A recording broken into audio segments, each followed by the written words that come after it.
Olá, hoje eu vou falar de Eclesiastes 6 e diz: há um mal que vi debaixo do sol e que pesa sobre os homens. O homem a quem Deus conferiu riquezas, bens e honra, e nada lhe falta de tudo quanto a sua alma deseja, mas Deus não lhe concede que disso coma. Antes, o estranho o come. Também isso é vaidade e grave aflição. Salomão inicia Eclesiastes 6 expondo que o maior problema e imperfeição que ele observou acontecer na vida do homem durante os poucos dias que ele vive sobre a terra, principalmente aqueles que adquiriram fortunas, bens e honras, é o fato de que muitas vezes, por mais que queiram, estes não conseguem desfrutar dos bens e das riquezas que ele tem, que ele adquiriu, ou comer de tudo aquilo que eles desejam e possuem condições de comprar, seja por uma enfermidade ou por morrerem brevemente. Fato é que eles não conseguem experimentar, se saciarem daquilo que eles ajuntaram ou daquilo que outra pessoa normalmente poderia comer. Ou seja, o homem ajuntou muitos bens e riqueza, ele alcançou status que tanto desejou, porém, tudo o que ele ajuntou será desfrutado por outras pessoas, inclusive pessoas estranhas ao seu convívio ou fora do seu laço familiar. E tudo isso porque Deus é quem o privará de desfrutar do que ele tem. Mas isso também é fruto de vaidade do homem, que o levou a essa grande aflição. Até mesmo esse sofrimento que ele experimentará de não poder saciar a sua vontade em comer aquilo que ele adquiriu para poder se sustentar, é fruto de tudo aquilo que ele fez. E foi porque Deus assim determinou que dele ele não iria se saciar.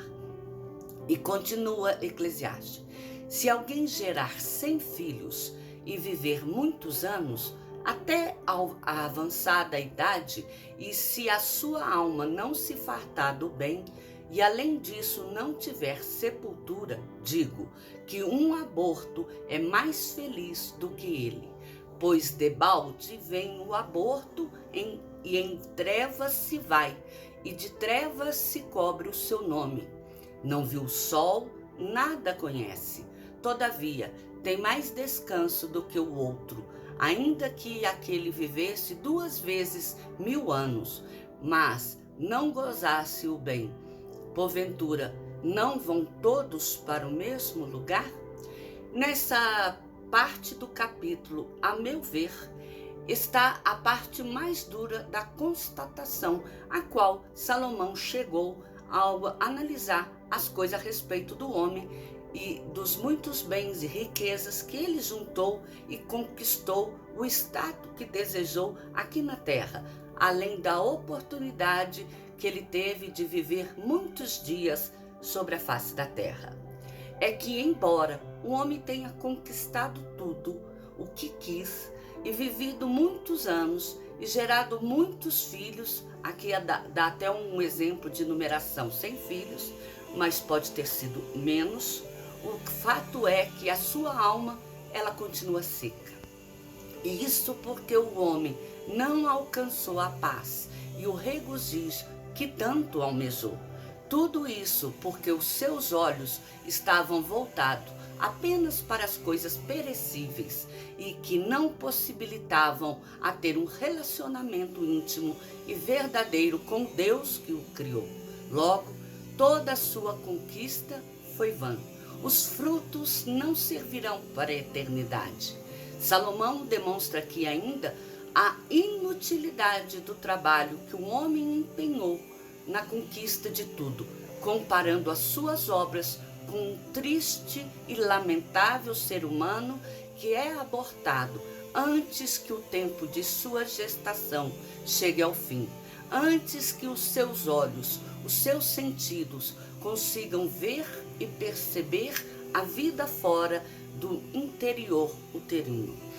Isso é porque, assim como o ser humano abortado será descartado, ele será desfeito, a sua existência na Terra cairá no esquecimento de todas as pessoas, com exceção da mãe que tentou gerar aquela criança.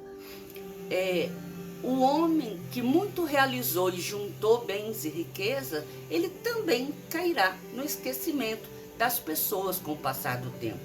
Só que a tristeza está que aquele que foi abortado, ele não chegou a ter nenhuma labuta ou expectativa de vida sobre a face da terra. Já o homem que muito fez, este teve anseios, mas ao fim nada disso será lembrado. Todo aquilo que ele conquistou será esquecido, desprezado. E no fim, tanto aquele aborto que foi descartado, quanto o homem que tentou juntar tudo e viver de forma mais rica e de forma mais, com maior status e graciosa que ele pôde imaginar, tanto o aborto quanto este homem, o fim dele será o pó da terra. Ou seja, ele não terá nada de diferente do outro, porque todos vão para o mesmo lugar. E continua Eclesiastes: todo trabalho do homem é para a sua boca, e contudo, nunca se satisfaz o seu apetite. Pois que vantagem tem o sábio sobre o tolo? Ou o pobre que sabe andar perante os vivos? Melhor é a vista dos olhos do que um andar ocioso da cobiça. Também isso é vaidade, é correr atrás do vento. Nessa parte, Salomão chama a atenção do homem para o fato de que o objetivo de todo ser humano deve ser feito visando um único objetivo: suprir suas necessidades de subsistência. Contudo, o homem não se satisfaz apenas com isso e está sempre correndo atrás de mais e mais realizações. Então, Salomão leva o homem a refletir uma questão: qual a vantagem do que muito se ocupa em conquistar coisas com o que vive na ignorância? Qual que é a diferença entre um e outro? Nada faz com que no fim também seja alimentado. Todos eles comerão da mesma forma. É claro que aquele que juntou, que conquistou muitas coisas, a comida que ele vai comer será uma comida mais elaborada, mais chique. Digamos que ele terá o nome de um chefe por trás daquele alimento que comeu. Enquanto o pobre, às vezes um pão, uma água, satisfará a sua necessidade. Mas fato é que tanto o rico, aquele que muito juntou e tem posição social, quanto o pobre, o necessitado, ele também terá a sua questão saciada no fato de alimentação. Então, nessa reflexão, nessa parte, Salomão chega à conclusão que melhor é ser pobre e humilde e saber se portar entre as demais pessoas do que ele labutar, do que ele ter que correr atrás de riqueza dia após dia apenas por cobiça, apenas pelo simples fato de ter o que ostentar, sendo que no fim tudo não passará de uma vaidade. Nada disso lhe servirá ou valerá no fim da vida, pois ele só correu atrás do vento, porque lhe faltou comunhão com Deus, lhe faltou aquilo que era mais precioso.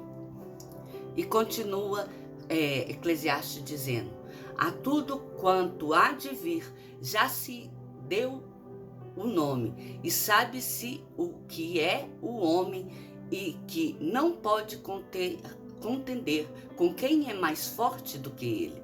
É certo que há muitas coisas que só aumentam a vaidade, mas que aproveita isso ao homem? Pois quem sabe o que é bom para o homem durante os poucos dias de sua vida de vaidade, os quais gasta como sombra? Quem pode declarar ao homem o que será depois dele debaixo do sol? Aqui, Salomão encerra Eclesiastes 6, declarando que não há como o homem querer ir além daquilo que Deus traçou para sua existência. Sendo assim, ao invés do homem se preocupar apenas em correr atrás de realizações que não passam apenas de vaidade, este deveria buscar e passar os seus dias na presença do Senhor, em contemplação às obras e os feitos que Deus realizou. Isso porque os seus dias são poucos debaixo do sol e sobre a terra. Ele deve se preocupar em agradar e ter comunhão com Deus que o criou. Assim, mais proveito ele terá nos poucos dias sobre a face da terra e ainda terá a oportunidade de viver uma eternidade com Deus que o fez. A sua vida aqui, ele não passa apenas de uma sombra, porque a sombra, ela está de acordo com o sol. Ela vai andando até que por fim o sol se põe e a sombra se vai. Assim é a vida do homem que se preocupa apenas com as coisas terrenas e que o Eclesiastes 6 quis chamar a atenção. Então, eu desejo que a minha vida e a sua vida seja pautada debaixo dessa reflexão sobre a imperfeição que existe no homem e que foi observado por Salomão, que é ele correr atrás de bens, de riquezas, de honra, de tudo aquilo que ele deseja, sendo que até o direito de comer do pão, de saciar a sua vontade, isso provém do Senhor. E se Deus não quiser que essa pessoa tenha ainda acesso ao pão, aquilo que ele come, ele não terá, porque tudo na vida do homem não passa de vaidade e de uma grande aflição. E que não adianta ter muitos filhos, ter idade avançada, ter muitas escolhas na vida e bens que ele acumulou, se ele, no fundo, a sua vida é passageira, se é como um aborto que não viu a luz do sol, se ele também vai para o pó, que ele vai ser colocado na terra. Sendo assim, para que a vida dele não seja apenas passar pelo mundo e cair no pó da terra, que ele possa lembrar de desenvolver e de desfrutar uma comunhão com Deus que o criou, pois todo o trabalho do homem vai passar, mas toda a comunhão que o homem teve e manteve com o Senhor, essa é a única coisa que será lembrada. Eu termino por aqui Eclesiastes 6, desejando que o Senhor abençoe a sua vida e realize os seus sonhos. Eu espero que você, se possível, vá no YouTube, entre no meu canal, faça sua inscrição, me ajude a elevar os números de inscritos. Meu canal é Miriam Araújo. Deus cuida de mim. Amém?